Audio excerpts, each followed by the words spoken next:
महसूल महकमे के मुलाजिमीन अपने मुख्तलिफ मुतालबात की यकसुई के लिए एहतजाज कर रहे हैं।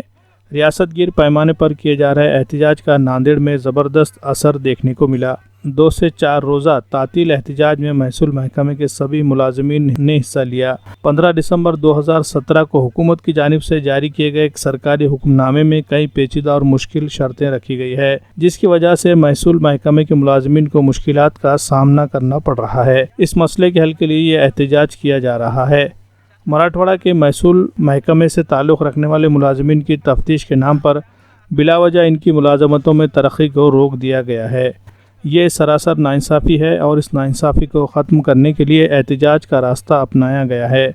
जल्द से जल्द अगर ये शर्तें नहीं हटाई गई तो इसके ख़िलाफ़ शुरू की गई एहतजाजी तहरीक में मज़ीद शिद्दत लाने का इशारा दिया गया।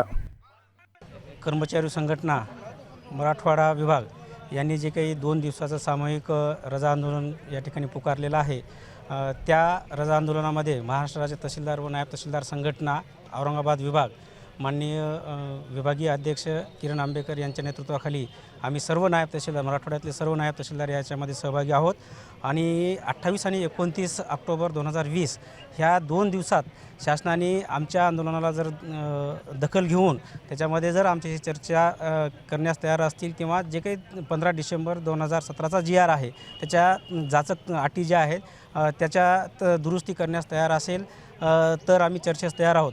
परंतु जर ते करण्यास तयार नसेल तर 20 नोव्हेंबर 2020 पासून आम्ही बेमुदत संपावर जाणार आहोत आणि माझी शासनाला याद्वारे विनंती आहे की शासनाने तात्काळ जे काही चुकीचे GR आहेत, ज्या GR मधले जे काही चुकीच्या तरतुदी आहेत याचा व्यवस्थित अभ्यास करून तात्काळ त्याच्यामध्ये दुरुस्ती करावी। कारण त्या GR मुळे औरंगाबाद विभागातील जवळपास 28 ते 30 तहसीलदारांचे उपजिल्हाधिकारी जे की महाराष्ट्रात नाही भारतात सगळ्यात सिनियर उपजिल्हाधिकारी आहेत, त्यांचं प्रमोशन पुढे झालेलं नाही। जे तहसीलदार आहेत जे सगळ्यात भारतात सगळ्यात जास्त सिनियर आहेत त्यांचं उपजिल्हाधिकारी म्हणून पदोन्नती झालेली नाही आणि विशेष म्हणजे महाराष्ट्रात त्यासोबतच भारतात सगळ्यात जास्त सर्वात ज्येष्ठ नायब तहसीलदार हे मराठवाडा विभागात आहेत, जे की तहसीलदार यासाठी पात्र आहेत, त्यांचासुद्धा या ठिकाणी पदोन्नती झालेली नाही। हे केवळ विभागीय चौकशीमुळे झालेलं आहे।